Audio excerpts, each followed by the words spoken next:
Salut Jean-François, bienvenue sur cette interview sur Cavalier Libre. Depuis que je suis arrivé chez toi, j'ai pu quand même assister à quelques entraînements et tout, j'ai eu cette chance-là. Et en fait, ce qui me marque à chaque fois que je te vois entrer en piste, c'est ton sourire. Tu as l'air de prendre énormément de plaisir avec tes chevaux. Comment ça se fait qu'après 40 ans auprès des chevaux, alors que tu les côtoies tous les jours, comment ça se fait que tu prennes encore autant de plaisir en piste? Heureux les simples d'esprit. Je pense qu'on est parti sur cette base-là, tu vois. Et non, mais pour répondre sérieusement, Ah, on va être ah sérieux. ouais, on peut essayer. On peut aussi, ok. Ça, c'est pas gagné, mais Ouais. on peut essayer. Non, mais je pense que ce que je fais, je peux pas le concevoir autrement. J'ai eu des années où, tu sais, d'ailleurs, on en voit souvent dans le monde du cheval des moniteurs. Bah tiens, encore À Grenoble, là. ouais. Ouais. Et malheureusement, il n'est pas seul dans son cas. C'est qu'il y a plein de passionnés du cheval qui partent dans cette branche-là et qui deviennent moniteurs parce que finalement, quand tu es passionné de cheval et que tu veux faire quelque part un vrai métier, bah, t'as à peu près que ça, tu vois, ou cavalier professionnel, mais après, les places sont plus chères. Et je me rends compte que, ben voilà, j'ai l'impression que t'as pas le choix avec le cheval. Soit tu es passionné, tu pars passionné, et puis ça peut devenir un peu lourd au quotidien, parce qu'avec les chevaux, il faut travailler tous les jours, tu vois, tu peux pas arriver comme ça de temps en temps, tu peux pas prendre des congés. Bah, tu le connais un petit peu le système. Et c'est vrai qu'un moniteur ne peut pas prendre des congés comme un prof de français, par exemple, ou un prof tout court, quoi. Ça ne gagne pas énormément, c'est du quotidien, et je crois que ça finit par mettre une ambiance un peu pesante. Et moi, j'ai pu vivre ça avant ma conversion, justement, où j'avais l'impression des fois d'y aller un peu en marche arrière aux entraînements, parce que tu dois y aller tous les jours, c'est un peu récurrent, et puis au bout d'un moment, tu te rends compte que ta passion, bah, elle est à l'origine, mais elle est encore là, mais des fois un peu ancrée quand même, tu vois, un peu profondément enterrée. Et aujourd'hui, bah, c'est l'avantage aussi d'essayer toujours des trucs nouveaux, parce que là, toi, tu l'as vécu, là, ce petit passage où j'essaye encore et encore. Ça fait quoi? Ça fait j'ai peut-être essayé toute ma vie d'ailleurs de travailler sans chambrière. Et puis là, je suis comme un gamin parce que je me rends compte tous les jours que je m'en rapproche en fait. Et, et ouais, c'est quand même exaltant d'être au milieu des chevaux, puis de sentir que, parce que c'est pas du vent que je fais avec mes mains, c'est des demandes que je fais et qui sont écoutées. Ouais, de sentir la connexion, quoi. Mais c'est ça. Ouais. Et j'ai essayé, bah, je t'avais raconté, mais ce dont je te racontais, les poulains étaient jeunes, alors c'était il y a au moins 7 8 ans, quoi, tu vois, où j'ai essayé, et puis j'ai fait 2 shows qui étaient pas bien, Ouais. où je sens que les choses m'échappent, où je n'ai pas d'autorité, alors que là on se retrouve dans 2 circonstances différentes, mais elles avaient un point commun, c'était la grandeur de l'espace. Alors bon, c'est clair qu'en Italie, quand on commence, j'y vais tout excité, et puis je me rends compte en spectacle que, entre les mouches qui les dérangent dans les Les oreilles, chevaux qui n'ont pas bu avant. et puis cette envie de manger plus qu'autre chose et tout ça, ça faisait beaucoup. Mais malgré tout, j'ai ressenti des choses. Parce que dans toutes ces choses qui déconcentraient mes chevaux, j'ai senti quand même que, avec ma petite baguette de 40 cm de long et ces 14 chevaux et ce contexte un peu bizarre, il se passait quelque chose. Et la preuve en a été que après, quand on était à Grenoble, bah là j'ai eu l'impression de faire un vrai spectacle, quoi, tu vois, et j'étais content. Donc là, j'ai l'impression que je suis sur un chemin qui est capable, ouais, de progresser au fur et à mesure, quoi. C'est pas un chemin trop fragile, quoi. Même si ça l'est toujours un peu avec les chevaux et la vie. De toute façon. De toute façon. Justement, c'est pour ça que je garde ce sourire. C'est parce que J'aime ce genre de petits défis quand même, et puis je suis le premier à le dire qu'il faut aimer les problèmes. T'aimes les problèmes, ouais. Tu vois, et je me dis, ben, ce problème-là, mon défi, ça va être de le surmonter, mais en l'aimant. Et du coup, voilà, je l'aime, je le prépare, j'y vais, et je me régale.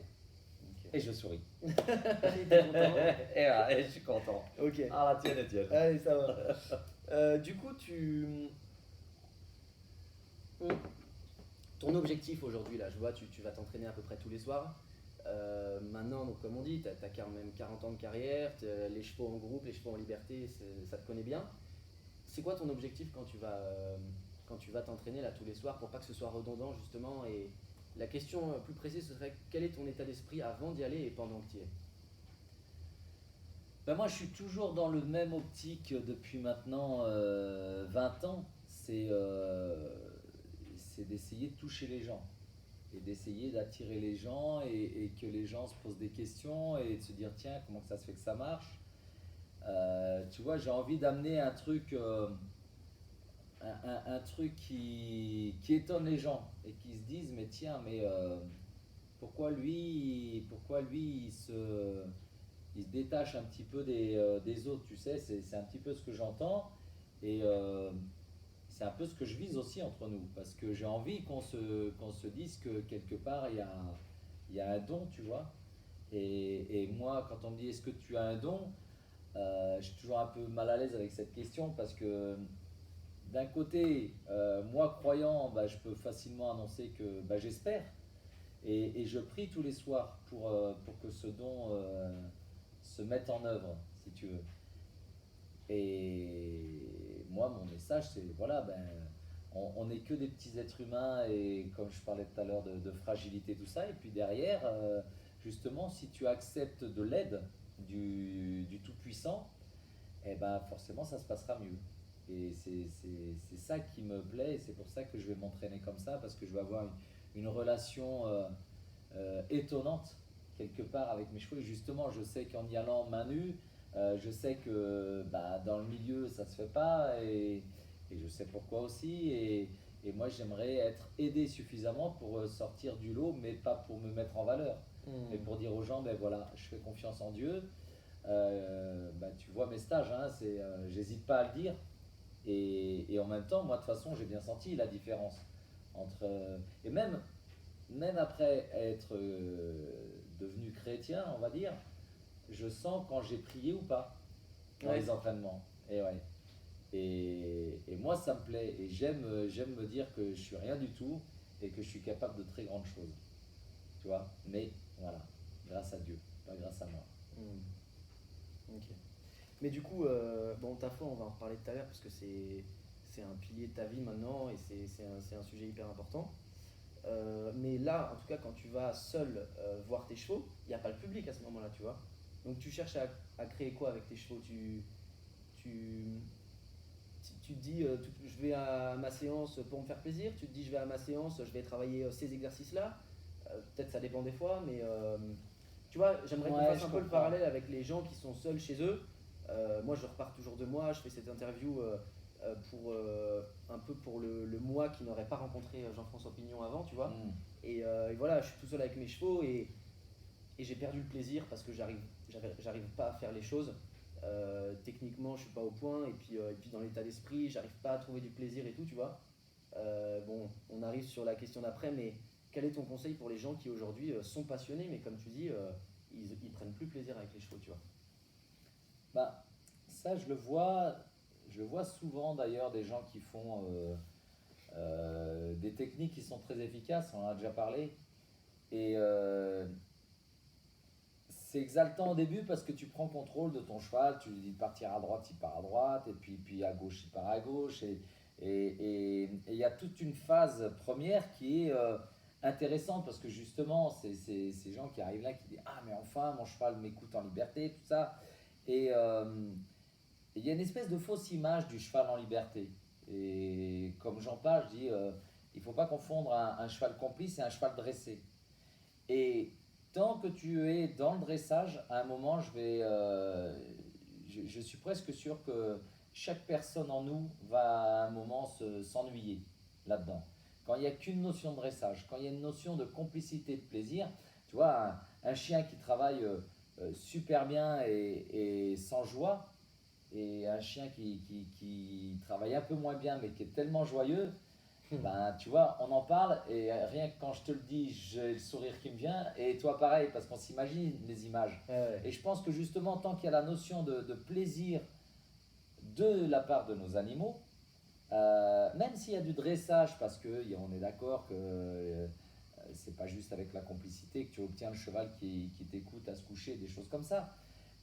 Mais je pense que il faut pas oublier cette notion de plaisir. Et tant que tu as la notion de plaisir, ben, tu vois, je regardais il y avait un documentaire sur le jeune, mais je sais plus quel nom et prénom il a, quand il jouait au tennis, quand il était gamin, il est sorti dans les meilleurs et il a fait la finale, pas l'an dernier parce qu'il y avait le Covid, mais l'année d'avant à Roland-Garros. Et quand tu regardais ses anciennes vidéos, on se rendait compte qu'il avait cette notion de plaisir, de faire des amortis, de surprendre les gens, tout ça. Et puis d'un seul coup, il a commencé à se dire qu'il fallait gagner. Tu sais. Et de cette notion de plaisir, de faire courir l'autre, de mettre l'autre en difficulté, de faire des amortis et tout ça, lui qui pour moi n'a pas forcément ni le physique, ni la technique absolue pour faire partie des plus grands, Ouais. il s'est mis à travailler parce que voilà, il y a un moment, il y a quand même une notion de travail, mais s'est évaporé la notion de plaisir, et du coup, il n'y est plus. Et je sais que ça arrive souvent dans le monde du cheval aussi, et moi, je conseille aux gens de viser la construction de la complicité. Ouais. C'est ce que j'enseigne pendant 2 jours dans mes stages. Je me dis attention parce que tu vois, quand je fais les stages, au bout de 2 jours, les gens ils veulent savoir comment je couche un cheval. Alors, ça, c'est le coup classique. Ouais, bien sûr. Alors, moi, le premier, hein, quand j'ai couché Gazelle la première fois, je m'en rappelle encore.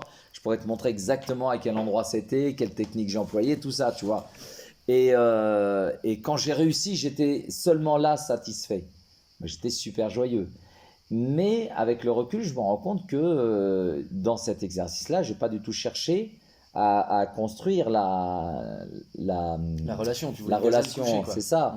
Après, et il est là le problème, je pense, des êtres humains, c'est qu'on se laisse piéger nous-mêmes hein, dans vouloir obtenir des choses, et puis finalement, tu rentres dans un chemin qui va t'emmener dans une efficacité, et tu vas t'écarter du plaisir. Au début, tu le sens pas, parce que tu es là et tu découvres des exercices et tout ça.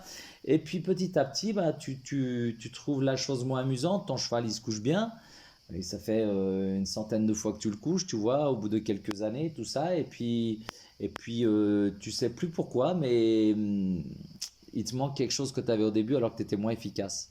Toi, tu l'as déjà senti ça? Ouais, moi j'ai déjà senti, dans mes premières années. En plus, là, alors s'il y en a bien qui s'est planté dans son chemin, c'est moi. C'est que je commençais à prendre de l'orgueil et tout ça. Et puis après, quand le cheval le fait plus, tu te durcis parce que tu aimes pas les problèmes. Parce que les êtres humains d'origine n'aiment pas les problèmes.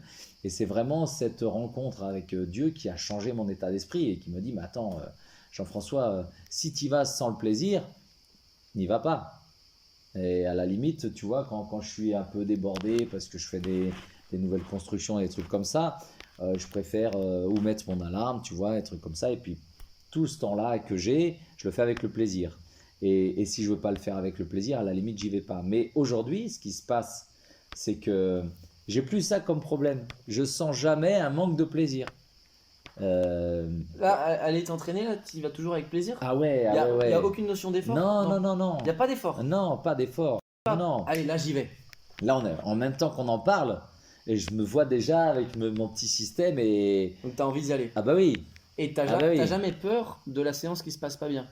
Par exemple, admettons, regarde, tu es en train de construire une relation, ça m'est arrivé plein de fois, c'est pour ça que je te dis ça. Tu es en train de construire ta relation, putain, ce jour-là, tu as chopé un truc, ça te fait plaisir, ta jument elle est bien et tout, et tu as peur d'aller rebosser une autre fois parce que tu as peur de perdre ce que tu as gagné là, tu vois. Ah ouais, mais non, parce que Tu là... réfléchis pas comme ça, toi. Non, parce Heureux que le moi... simple d'esprit. Non, mais déjà, dans ma prière, quasiment à chaque fois, il ressort la même demande, c'est que...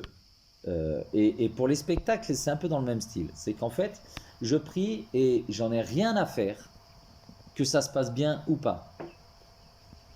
Parce que je sais depuis longtemps maintenant que c'est dans l'épreuve qu'on apprend. Donc, je vais à l'entraînement et qu'il se passe bien ou pas, moi je demande un entraînement constructif pour aller justement à montrer des choses nouvelles aux gens. Tu vois, une relation nouvelle, un autre état d'esprit. Avant, j'ai changé ma formule de spectacle. Avant, c'était un peu supérieur, les trucs comme ça. Bon, là, j'ai remis au goût du jour la jument sur les épaules. Mais à la limite, j'ai plus l'âge de faire ces bêtises, tu vois. Ouais. Et je pars dans un autre trip. Mais moi, ça me va bien aussi, tu vois. Et de vieillir avec cette technique qui est de moins en moins technique et qui essaye d'être de plus en plus sur l'approche des chevaux. Et puis, voilà, j'y vais, je veux un entraînement constructif. Et quand ça part en vrille, bah, tu en as vu des entraînements où ça dure et ça marche pas. Et c'est pas grave. Et je continue. Et au contraire, je me dis, ah ouais, là, il y a quelque chose à apprendre, tu vois. Et mon but, c'est d'être en harmonie totale avec les chevaux. C'est pas de faire de temps en temps, de le toucher, tu vois. C'est ce qui se passe actuellement. Et encore, je suis content parce que je l'ai touché au bout de 40 ans de carrière, cette harmonie, tu vois. La première fois, c'était en Patagonie quand même, tu vois. On en parlera de ton aventure. Ouais. Et c'est dans ce but-là. Et dans la difficulté, je veux justement être capable de faire la différence et de me réjouir de la difficulté. Et c'est pour ça que le spectacle en Italie, je ne le subis pas. Parce que tout est compliqué, les connexions ne se font pas bien. Et à ma grande surprise, à un moment, il y a les blanches qui tournent autour des noirs. Autour de les noirs. Autour de les noirs. et petit cœur qui tourne dans l'autre sens aussi. Et j'ai galéré pour le mettre en place, mais j'ai rien lâché et j'y ai cru. Et là, à un moment, pof, l'alchimie opère, tu sais. Et d'un seul coup, tu as les chevaux qui continuent à secouer de la tête parce qu'ils sont bouffés par les bestioles. Et ils sont quand même les uns derrière les autres. Et ça s'est mis en place malgré tout ça. Et moi, j'ai pas douté. Mais parce que si tu doutes, tu t'arrêtes, tu vois. Mais j'ai mis tout en œuvre pour essayer de le faire sans être sûr de le faire. Et à un moment, ça se passe. Et là, je fais merci Seigneur, tu vois. Parce que je suis là au milieu et je fais purée, mais ma petite baguette de 40 cm, elle est là, quoi, tu vois. Et mes mains surtout, parce que c'est ma baguette de 40 cm m'a permis d'avoir les mains libres maintenant. C'est ça la nouveauté actuelle. Ouais, c'est ça la nouveauté. Et tu vois, et là, on s'apprête à faire une tournée. Pourtant, tu as vu, c'est quand même. J'envoie beaucoup d'énergie pour faire les stages, pour tout ça. Et puis après, il y a des petites surprises de cette grosse jument que j'essaye de contrôler et tout. Et là-dedans, je mets aucune peur parce que j'ai prié avant, je mets de la confiance absolue. Et là, ce qui est génial, c'est que ça soit pour le spectacle à Grenoble ou pour la grosse jument en démo, mais je suis presque un spectateur en fait. Tu vois, j'enlève le presque même, je suis un spectateur. Et je suis là, et quand je cours derrière la jument, et je regarde les gens en disant, je sais pas combien de temps ça va durer, tu vois. Et puis je fais un peu le con, et on est là pour passer une bonne soirée. À un moment, il faut justement, c'est ce que je dis aux stagiaires, faut essayer d'être plus léger dans la vie, enlever le côté sérieux, enlever le côté je stresse de tout. Persuadé que l'angoisse, c'est toujours une énergie négative. Tu dis, moi je fais confiance, mais quand des fois il se passe jamais un truc qui est bon dans ta séance, tu arrêtes ta séance parce que tu as peur de tomber dans un état d'esprit, parce qu'à un moment donné on n'est pas des warriors, on peut tomber dans l'énervement, l'agacement. Toi tu préfères arrêter même si t'as pas eu quelque chose de super bien du cheval, ou alors tu vas insister avec le cheval? Alors, moi, que ça soit avant ou après Dieu, j'avais cette ténacité en moi. Et j'étais capable de travailler toute la nuit s'il fallait. Ouais. Mais des fois, Je tu l'ai déjà glissais fait. l'état Je d'esprit l'ai déjà ou... fait. Alors, la différence entre avant et après Dieu, c'est comme les années en fait, c'est avant et après Jésus-Christ. Je me retrouve aujourd'hui avec cette même ténacité, mais je lâcherai. J'ai un exemple comme ça, un entraînement au Danemark, où en fait je sens un moment que plus ça va, moins ça va. Parce que les chevaux fatiguent un peu en liberté. T'imagines, j'ai réussi à les fatiguer. Moi, je fatigue aussi. Et puis, à un moment, mon regard se pose sur l'équipe de l'organisation. Il est minuit du soir. Il est minuit et je les vois toujours là, mais un peu fatigués, tu vois. Et là, j'arrête et je me dis, purée, Jean-François, tu as tous ces gens-là qui sont là à t'aider, mais en même temps, parce que ton entraînement, tu le fais durer, bah là, ils sont dans la fatigue, ils sont malgré tout très gentils. Et d'un seul coup, je me dis, oh, je vais arrêter. Alors que ça allait pas. Je me dis, je vais arrêter pour eux, quoi. Ouais. Et justement, c'est la grosse différence qu'il y a maintenant avec ma croyance, c'est que je reste serein, je vais dormir bien. L'entraînement, c'était n'importe quoi. Ouais. Et t'as un spectacle le lendemain. Et j'ai un spectacle le lendemain. Et je me dis, allez, j'ai pas reçu ces regards-là à l'entrée, ce truc-là à l'esprit pour rien. J'arrête, ça marche pas. Et puis demain, je prierai encore plus. Dans ma préparation, je mettrai vraiment cette prière. Et puis, quand je dis qu'en entraînement, je prie pour progresser, en spectacle, je prie pour que le spectacle, quel qu'il soit, que mes chevaux soient à l'écoute ou pas, ou et des fois d'ailleurs, ils donnent plus de joie. Ben, encore une fois, en Italie, Ouais. De toute ma carrière, je ne me souviens pas avoir fait un spectacle aussi peu précis, dressagement parlant. Et alors, je ne sais pas si ça se dit, mais en tout cas, tu m'as compris. Ça se dit On pas. s'est compris. Mais tu vois, et que les gens soient aussi ravis. Ça t'a pas surpris, toi? Ah si, carrément, ouais. Mais attends, mais Les chevaux se barrent beaucoup et tout ça, et finalement, les gens, ils sont tellement heureux à la fin. je le mets à coup d'énergie. J'essaye tant bien que mal de sortir quelque chose, je dirais, d'à peu près potable dans mon histoire. Je sens que je galère, mais je sens que je sens que je garde du pouvoir. Et ça, c'est ma bonne surprise. Après, malheureusement, c'est pas comme dans un entraînement. Je peux pas me permettre d'être égoïste. À un moment, il faut que j'enchaîne un petit peu pour le public qui est là, tu vois.